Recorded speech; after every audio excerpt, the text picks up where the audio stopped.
Herkese merhaba. Umarım keyfiniz yerindedir. Güzel bir hafta sonu olmasını diliyorum.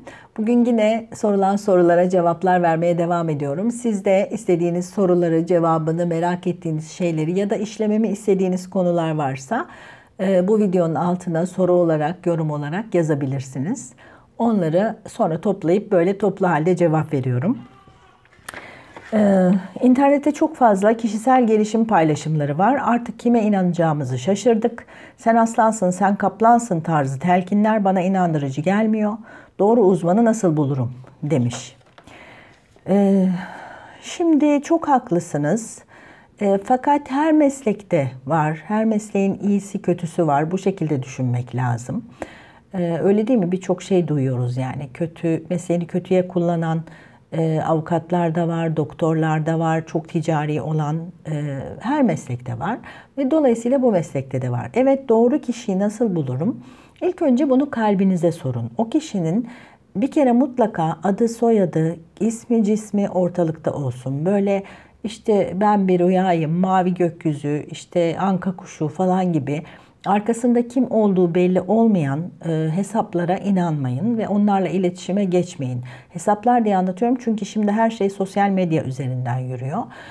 Orada o kişinin mutlaka kendi gerçek adı ve soyadı, kendi gerçek fotoğrafı olsun. Ve mümkünse eğer varsa açın videolarını seyredin. O kişi bana sıcak gelecek mi? İçim iyi hissediyor mu? Yani bu aynı doktor gibidir. Doktora gittiğimizde de nasıl kendimizi yakın hissedersek, doktoru seversek daha rahat ederiz. Ve hatta daha çabuk iyileşiriz. Plasebo etkisi diye de bir şey var. İlk önce kalbinize bakın. Yani o kişinin fotoğrafına bakın, videolarını izleyin. Kalbiniz ne söylüyor? Size soğuk geliyorsa, tuhaf geliyorsa, itici geliyorsa o kişiyle iletişime geçmeyin.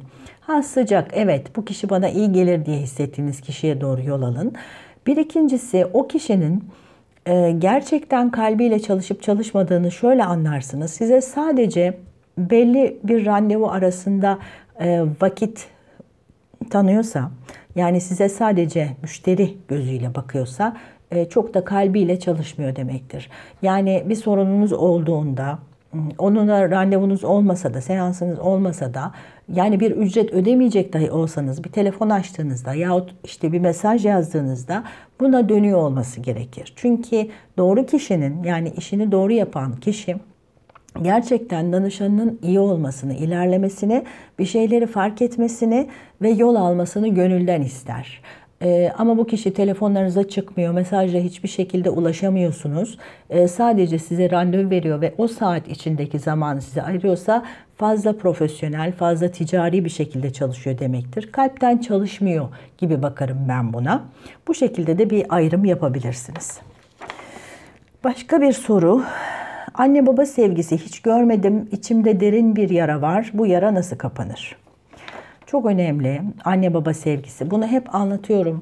Çocuklukta anneden ve babadan aldığımız 2 tane kap var. Bu 2 kabın da bu sevgilerle ağzına kadar dolmuş olması gerekiyor. Onların bizi öperek, severek, sarılarak, mıncıklayarak sevmiş ve sevgiye doyurmuş olmaları gerekiyor ki biz kendimizi iyi, değerli ve sevilmeyi hak ediyorum şeklinde hissedelim. Yoksa başka insanların peşinden koşup kendimizi paspas yapıyoruz. Bizi sevsinler diye her şeyi yapıyoruz. Sürekli veriyoruz, arıyoruz, soruyoruz, ne isterlerse yapıyoruz. Elimizdeki her şeyi veriyoruz. Gene de o istediğimiz sevgiyi alamıyoruz. Bütün mesele bu sevgi kabının boş kalmış olmasından. Bu yara nasıl kapanır? Mutlaka çalışma yapın bu konuda. Anne ve babayı affetmeniz gerekiyor. Yani tamam ben affettim diyerek olmuyor tabii ki böyle bir şey. Şöyle şu düşünceye geçebilirsiniz. Bildikleri kadar yaptılar. Belki onlar da hiç sevilmemişlerdi. Belki sevgisiz insanlardı. Böyle insanlar da var. Herkesi olduğu gibi kabul ettiğimizde rahatlarız ancak. Evet, benim annem böyle biri, benim babam böyle biri ve yapacak bir şeyim yok. Ama onlar beni sevmediler diye ben hiçbir şekilde değersiz değilim. Yani hep bu örneği anlatıyorum. Diyelim ki bir anne bir çocuk doğurdu, evlilik dışı. Ve o çocuğu doğurur doğurmaz çöp tenekesine attı. Hastanede bir tuvalete attı. Yapıyor böyle şeyler. Biz şimdi o çocuğa baktığımızda ay bu çocuk değersiz mi diyeceğiz yani? O çocuk çok değerlidir. Herkes kadar değerlidir. Yani bunu düşünün. Ne kadar da sevgi almamış olsanız, size bu gösterilmemiş, bu değer verilmemiş bile olsa ben değerliyim duygunuza geçmeniz gerekiyor. Ama dediğim gibi bütün o belki kötü davranıldınız, o çocukluk sahnelerinize çalışmanız gerekiyor. Yani birinden yardım almanızı tavsiye ederim ben. Başka bir soru. Çok fakir bir çocukluk geçirdim. Kendimi pahalı ve lüks bir yaşama layık görmüyorum. Benim zengin olmam mümkün mü? Tabii ki mümkün. Hayat çok değişken bir şeydir. Ne kadar fakir bir çocukluk geçirmiş olsak da hayat her an değişebilir. Ama bu benim kendi enerji alanımda ne tuttuğumla alakalı. Şimdi ben her zaman işte biz çok fakiriz, herkes bizden çok zengin, biz değersiziz, onlar zenginler ve daha değerliler gibi kayıtlar oluşturmuş olabilirim. Ki bunlar tamamen yanlış kayıtlardır. Para bir insanın değerli olup olmadığını göstermez. Dolayısıyla aklınızda ben bu fakirlik fakirlikle dolu hayatı aşamam, hiçbir zaman aşamayacağım korkusunu kaldırıp yerine ben zenginim demeye başlayın. Ne söylersek onu yaratıyoruz. Benim çok param var demeye başlayın. Olmasa bile zenginliği hayatınıza çekmek için fakir olma korkusunu da kaldırmanız gerekiyor. Yani bu korkuya çalışabilirsiniz. Hiçbir zaman param olmayacak. Hep fakir olacağım. Hep başkaları benden daha zengin olacak. Bu tarz kayıtlar vardır. Hiçbir zaman istediğimi alamayacağım gibi korkular. Ve ayrıca çocuklukta da böyle bir çocukluk yaşadığınız için istediğinizin alınmadığı, elde edemediğiniz sahneler ve onların size bıraktığı duygu demetlerini de temizlemeniz gerekiyor. Yani o sahnelerde ne var? Alamadığım için üzüntü var. Kendime acıma duygusu var. Bu duygularınızı fark edin. Yüzeye çıkarın, temizleyin gitsinler ve tabii ki zengin olabilirsiniz. Atalarımız, soyumuz nasıl oluyor da bizim yaşantımızı etkileyebiliyor demiş birisi. Bunu eskiler de söylerler. Dede erik yemiş, torunun dişi kamaşmış diye. Yani aslında eskilerin birçok sözleri çok bilge sözler dikkatlice baktığımızda. Bizim yaşantımızı nasıl etkileyebiliyor? Aslında genlerle, hücrelerle geçiyor bir şeyler, öyle düşünün. Yani buna karma diyorlar, bazen hücresel aktarım diyorlar. Ama bir yandan da hepimiz birbirimize bir şekilde bağlıyız. Hele kendi genlerimiz olan atalarımıza tabii ki daha çok bağlıyız.